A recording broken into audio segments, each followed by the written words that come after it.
Perkenalkan, nama saya Yunita Priana, NPM 5021210.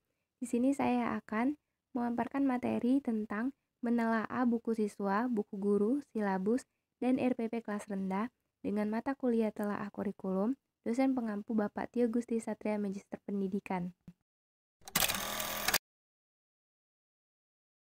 Pengertian buku siswa dan buku guru. Buku guru merupakan pedoman bagi guru dalam melaksanakan pembelajaran yang meliputi persiapan, pelaksanaan, dan penilaian serta pedoman penggunaan buku siswa. Buku guru terdiri dari dua bagian, yaitu petunjuk umum pembelajaran dan petunjuk khusus pelaksanaan pembelajaran pada setiap bab sesuai dengan buku siswa. Buku siswa adalah buku yang diperuntukkan bagi siswa yang dipergunakan sebagai paduan aktivitas pembelajaran untuk memudahkan siswa dalam menguasai kompetensi tertentu. Buku siswa bukan sekedar bahan bacaan, tetapi juga digunakan untuk melaksanakan kegiatan-kegiatan dalam proses pembelajaran. Isinya dirancang dan dilengkapi dengan contoh-contoh lembar kegiatan dengan tujuan agar dapat terselenggaranya pembelajaran kontekstual. Artinya, siswa dapat mempelajari sesuatu yang relevan dengan kehidupan yang dialaminya. Bisa dilihat buku guru kurikulum 2013 kelas 1, itu tema yang pertama berjudul tentang diriku. Kelas 2, itu tema pertama yaitu hidup rukun. Kelas 3 itu berjudul tentang pertumbuhan dan perkembangan makhluk hidup. Sedangkan di buku siswa kurikulum 2013, kelas 1-nya yaitu tema diriku seperti pada gambar. Yang kelas 2 itu hidup rukun seperti pada gambar. Dan yang ketiga yaitu pertumbuhan dan perkembangan makhluk hidup. Kurikulum 2013 adalah kurikulum yang berlaku dalam sistem pendidikan Indonesia. Kurikulum ini merupakan kurikulum tetap diterapkan oleh pemerintah untuk menggantikan kurikulum 2006 atau yang sering disebut dengan KTSP yang telah berlaku selama kurang lebih 6 tahun.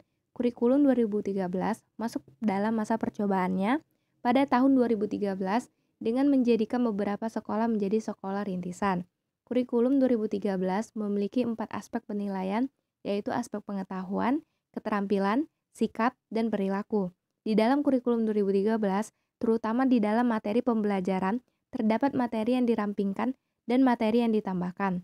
Materi yang dirampingkan terlihat ada di materi Bahasa Indonesia, IPS, PPKN, dan sebagainya. Sedangkan materi yang ditambahkan adalah materi matematika. Materi pelajaran tersebut, terutama matematika dan ilmu pengetahuan alam, disesuaikan dengan materi pembelajaran standar internasional seperti PISA atau TIMS, sehingga pemerintah berharap dapat menyeimbangkan pendidikan di dalam negeri dengan pendidikan di luar negeri. Bisa dilihat buku kurikulum Merdeka kelas 1 itu ada 4, kelas 2 itu ada 5, dan kelas 3 itu ada 9. Kurikulum Merdeka adalah kurikulum yang dikembangkan dengan kerangka yang lebih fleksibel, fokus pada materi esensial, pengembangan karakter, dan kompetensi murid. Untuk menunjang pelaksanaan kurikulum Merdeka, maka diterbitkan buku-buku kurikulum Merdeka. Buku-buku kurikulum Merdeka terdiri dari buku paduan guru dan buku siswa. Buku kurikulum Merdeka ini disusun berdasarkan struktur kurikulum Merdeka sesuai dengan jenjang. Adapun buku teks kurikulum, setiap jenjang terdiri dari beberapa mata pelajaran. Buku tersebut diperuntukkan kepada satuan pendidikan yang termasuk ke dalam lokasi implementasi kurikulum Merdeka atau IKM di 34 provinsi dan 514 kabupaten atau kota di Indonesia yang diciptakan oleh Kementerian Pendidikan, Kebudayaan, Riset, dan Teknologi. Pengertian silabus dan RPP. Silabus adalah rencana pembelajaran pada suatu dan atau kelompok mata pelajaran atau tema tertentu yang mencakup standar kompetensi, kompetensi dasar, materi pokok atau pembelajaran, kegiatan pembelajaran, indikator pencapaian kompetensi untuk penilaian, alokasi waktu, dan sumber belajar. Silabus bermanfaat sebagai pedoman dalam pengembangan pembelajaran lebih lanjut, seperti pembuatan rencana pembelajaran, pengelolaan kegiatan pembelajaran, dan pengembangan sistem penilaian. Silabus merupakan sumber pokok dalam penyusunan rencana pembelajaran. Rencana pembelajaran untuk satu standar kompetensi maupun satu kompetensi dasar. Rencana pelaksanaan pembelajaran RPP adalah rencana yang menggambarkan prosedur dan pengorganisasian pembelajaran untuk mencapai satu kompetensi dasar yang ditetapkan dalam standar isi dan dijabarkan dalam silabus.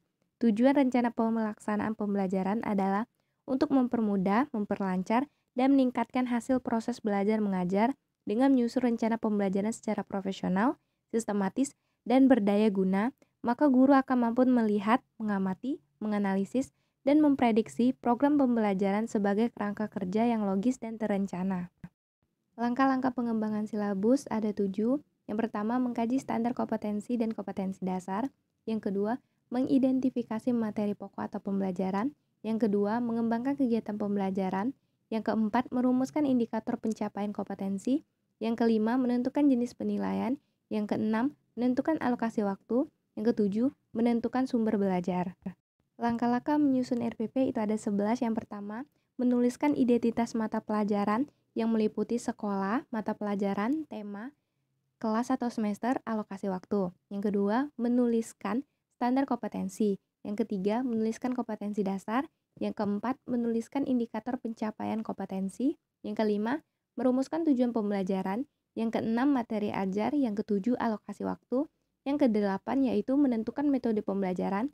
Kesembilan, penilaian hasil belajar. 10. Menentukan media atau alat atau bahan atau sumber belajar. Dan yang terakhir, merumuskan kegiatan pembelajaran.